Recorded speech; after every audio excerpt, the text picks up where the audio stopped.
Hello children, welcome to Yamna's Physics. Today we have to discuss the topic AC generator. That's a section 6.10 in the lesson electromagnetic induction. Now the name suggests AC generator means a device which can generate or produce AC. And what is AC? Obviously alternating current.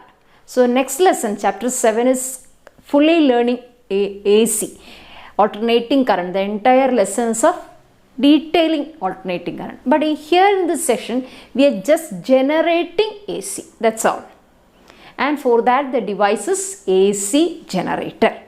And that was found by the famous scientist Nikola Tesla. The magnetic field, the unit Tesla is named after him, Nikola Tesla.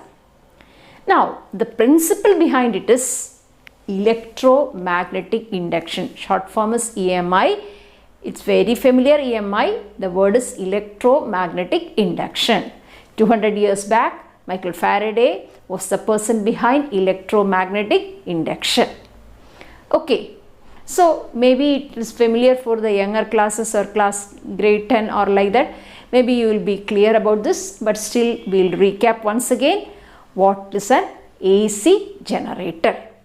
Now the main parts are, principle I told you, it is electromagnetic induction, and the duty of generator is mechanical energy is getting converted to electrical energy.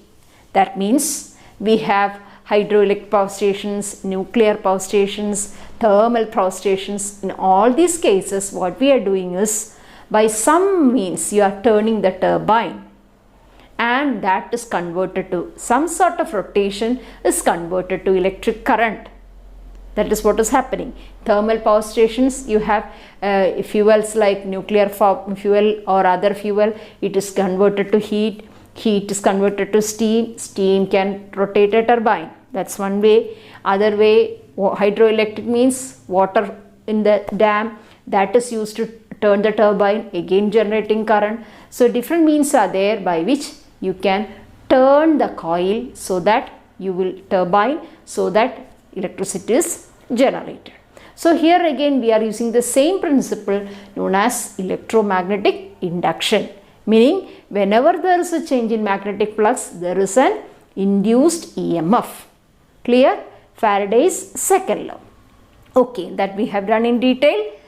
Okay, now just look at the parts of the AC generator. Mainly there are four parts. First one is field magnet, a cylindrical shaped magnet north and south to get uniform radial field. So that is field magnets. Another one is armature. Armature is just coil, but here the coil is wound over a soft iron core. You know, soft iron core is a magnetic material. When placed in magnetic field, gets subjected to magnetization. We have studied in 4th lesson. So it enhances the magnetic field in between. Or already there is magnetic field due to the powerful magnets, and adding to that, if you have an iron core, the strength of the magnetic field be much more in this region, and also concentrate the lines through the field, through the core. So over this iron core, the coil is getting rotated. Coil is wound over the iron piece. It is wound over the iron piece. That coil is known as armature. Clear? And finally, two more words, slip ring and brushes. Slip ring, the word itself, it is slipping. The ring is supposed to slip over the brushes. Okay, so slip ring are S1 and S2, brushes are B1 and B2. So these are the four main parts of an AC generator. Now come to the working. How does it work? As I told you, the principle is electromagnetic induction. So what to do? Keep on rotating the coil. So what happens? Magnetic flux keep on changing within the coil. As a result, induced EMF is generated by Faraday's second law. Whenever there is rate of change of magnetic flux, there is an induced EMF. So if there is an induced EMF and current, we should know the direction. So for that we use what? Fleming's right hand rule. That is the rule to find out induced current. Okay, so let us see how to find the direction of the current. Okay, suppose you have a coil A, B, C, D. Now suppose this is the coil A, B, C, D. If you have the coil A, B, C, D like this, and if you are turning in anti-clockwise, this is anti-clockwise rotation. So suppose I am turning the coil in this manner. Look at this. So what happens? AB comes up and CD goes down. So initially this was the position when theta equal to 0. That is rotating through 360 degree. So here theta is 0. When it goes to 90, what happens? AB comes up and CD goes down. So over the side AB, what will be the direction of the induced current?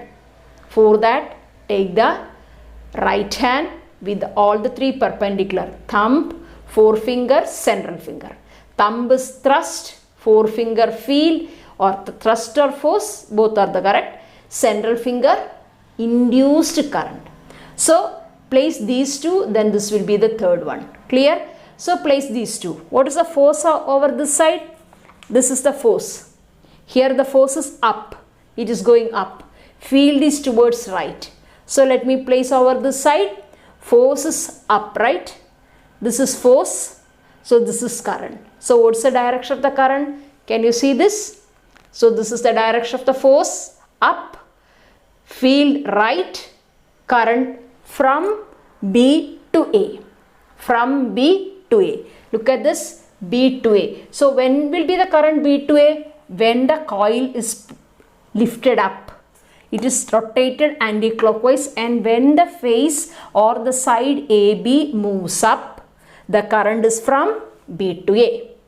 Clear? At the same time, CD is down. When this is moved up, CD is gone down. So what about the side CD then? For CD, what will happen? Here the force is up, right? This is the force, right? So the reverse. Force has to go well inside. So what's the condition? Force has to go inside. Field is there. So what's the current? Look at the current. Current is going from where to where?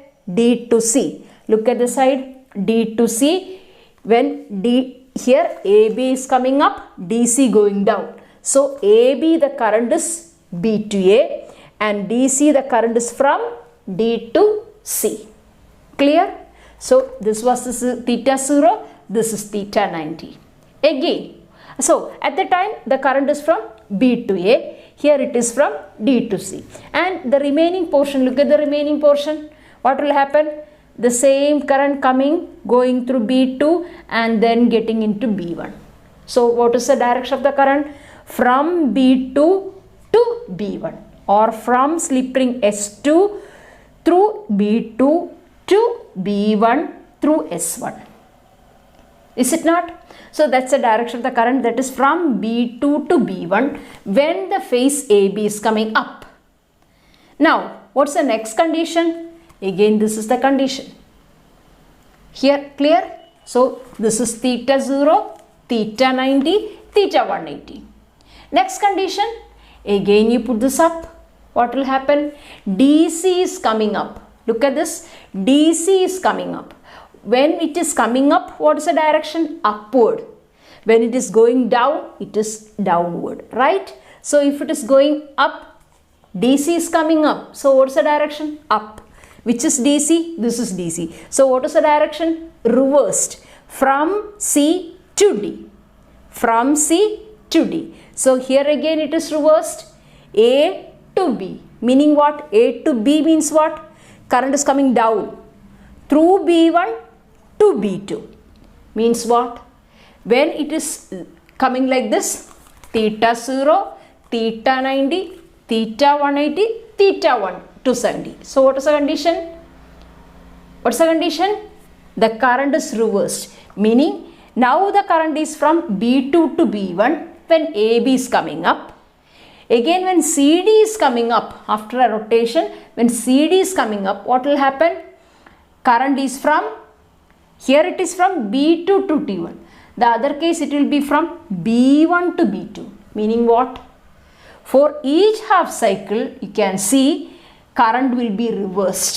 Hence the term alternating current. So bulb will be ignited in both the condition, whether the current is from B2 to B1 or B1 to B2, bulb will be ignited.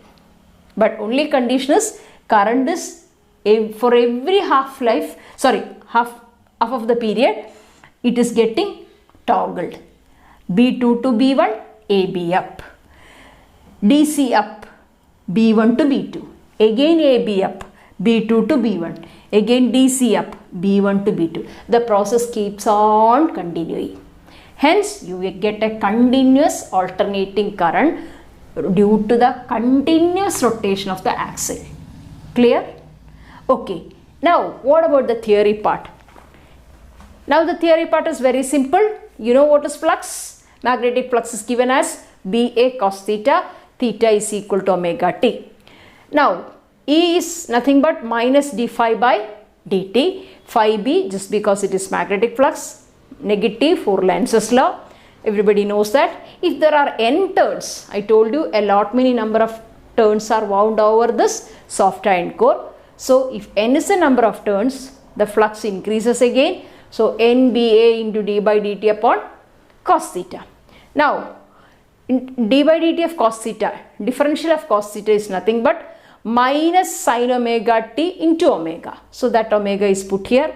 That minus and this minus cancels, therefore, it becomes plus. So, the answer is NBA omega sin omega t. But this is not a variable, it is a constant known as E0. So, maximum value of EMF induced is E0. E equal to E0 sin omega t. And if you plot a graph between induced EMF and time, when t goes to 0, no EMF. When t goes to t by 4, you know it is maximum. Again when goes to t by 2, sin 180, again goes to 0. Again sin 270, negative maximum. Again sin 360, 0. I have turned the coil to show you how it gets varied. So this is how an induced EMF varies with time. Hope it is clear. You can have a screenshot. If you have any queries or doubts, please post in the comment box. Thank you.